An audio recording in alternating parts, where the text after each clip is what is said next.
Adding beautiful text on a circle or an arch has always been possible in Photoshop, but it's been difficult to really make it look good. All of that changes right now. We're going to look at 3 examples that will reveal exactly how this tool works, and then we're going to look at some hidden features that can really extend its usefulness. Now be aware, this new tool is currently only in Photoshop Beta. So let's start with something really basic. We're going to create an arch here.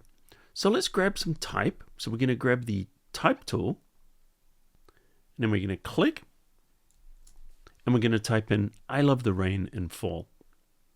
The font I'm using is KC Bold, and it's black. And currently it's at 35 pixels, but we'll change that. All right, this is an extension of a tool that you've seen before, and that's the dynamic text. So we could either go to the toolbar and we'll see the dynamic text option, or we can do it in the taskbar. Now when we click, you'll see 3 new options. The first one I've done a tutorial on before where it just kind of stacks the type. Let me show you how that works. This works on blocks of text. So with the type tool, you would create a block, paste in the text, and then click, and it'll format it into a block. And check out my tutorial on that I've done before.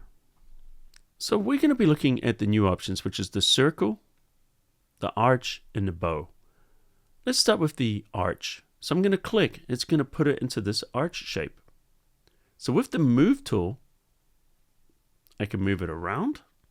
I can hit the Control T, that would be Command T on Mac, and I can resize it. And as I resize this, the text is going to resize with it. Okay, so there's some other things we can do with this. Let's select it all by double clicking. If you want to control the spacing, we're going to go to the next option here, and we're going to use tracking. And as we increase the tracking, it's going to make the font look smaller because it's going to create more space in between the letters. And of course we can go the opposite way. So it's always going to put into this arch, which is the semicircle. Now if I wanted more space between the letters, I could just hit the space bar, and notice what it does. It will add more space in there while keeping it within that space. I'm just tapping the space bar multiple times. Notice we can control it that way. Okay, so if we wanted to switch it the other way, just choose the dynamic text, and then we're going to change it into the opposite. So now it will go underneath, and we could put it underneath there. Of course, we could Control J or Command J. We could duplicate it, and we could have one on top, one on the bottom. But there are other controls. Let me just redo these. So at this point, you might be thinking, well, why don't I just use the Warp Text tool and go into a arch and kind of adjust it?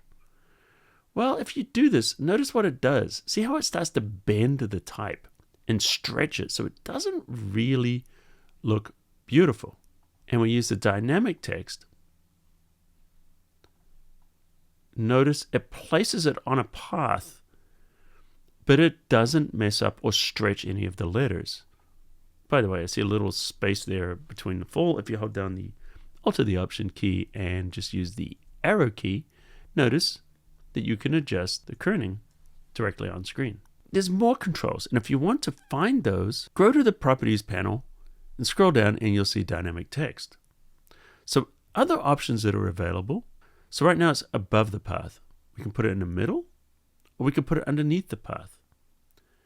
And notice as we do this, it really changes the way it goes. It kind of tightens it up a little bit. This looks quite nice. And if I was to go in here and maybe I wanted to style it a little bit for layer style,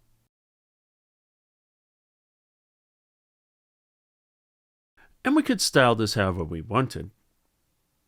Now, if we wanted to put this into a full circle, we could go here and choose the circle. Now you might want to put this on the outside of the circle.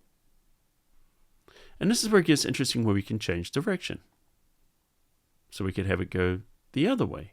So now it's going the opposite direction. Let's have a look at how we would control this. Let's jump into this option here. And then if we grab our dynamic text and we're going to put that into a circle, we can drag it to reposition it. Control T for free transform.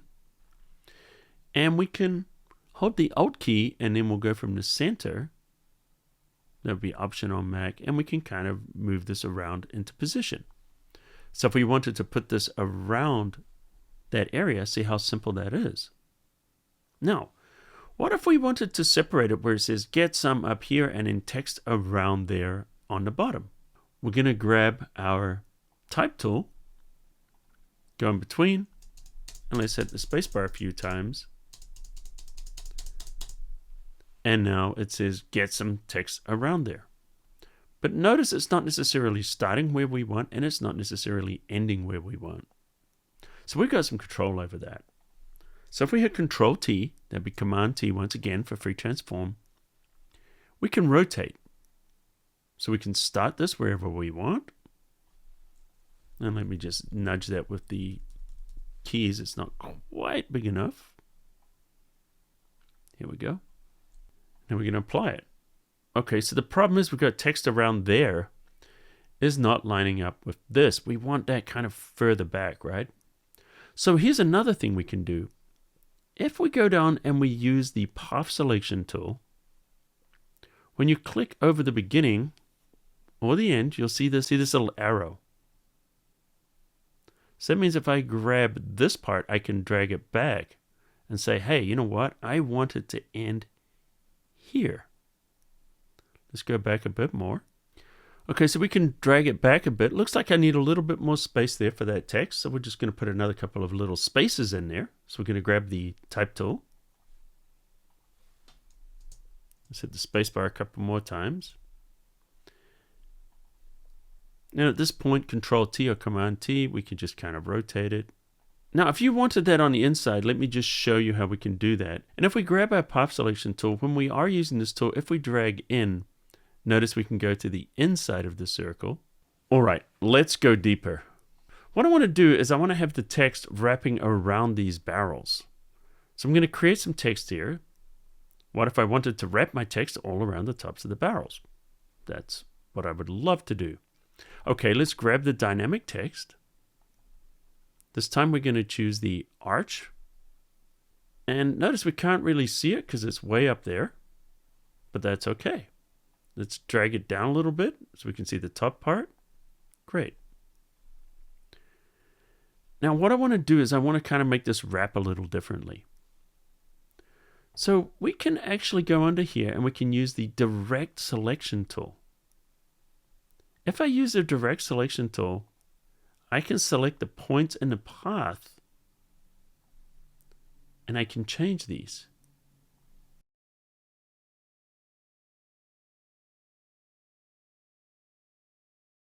We can have our text wrap around. Maybe we'll start from here, bring it down a little bit. And remember what we could do before. Let's grab the path selection tool. We can grab the beginning. And notice I can set the beginning point. I can move over the end. You'll see that icon. I can drag it up here. I can set the end point. If I go in the middle, I can drag it along the path.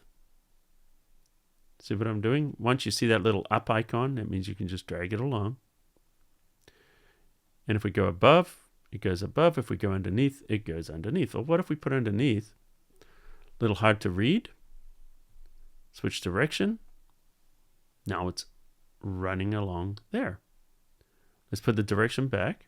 Let's drag it back above. And as you can see, we can very easily manipulate this text. So you might be asking, okay, what about type on a path? So type on a path works like this. Let me show you. We'll grab the pen tool, we'll create a path.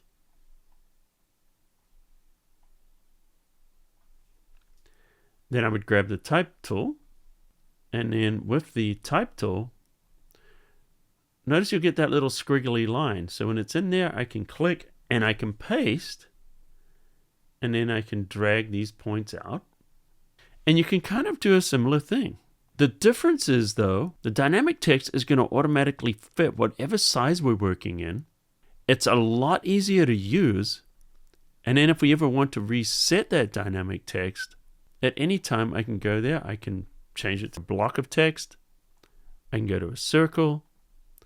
I can go this way, that way. Notice how quick and easy it is to work with compared to working with the type on a path. So you are going to get a similar result. It's just going to be a lot faster and easier to work it here and a lot more flexible than working with the traditional type on a path. So I'm curious what you think about the new dynamic text. Let me know in the comments underneath. And by the way, if you want to know how to create the Apple liquid effect, check out my tutorial right here. And if you're new, welcome to the cafe. Hit the subscribe button, turn on notifications. You won't miss any of my tutorials. And until next time, I'll see you at the cafe.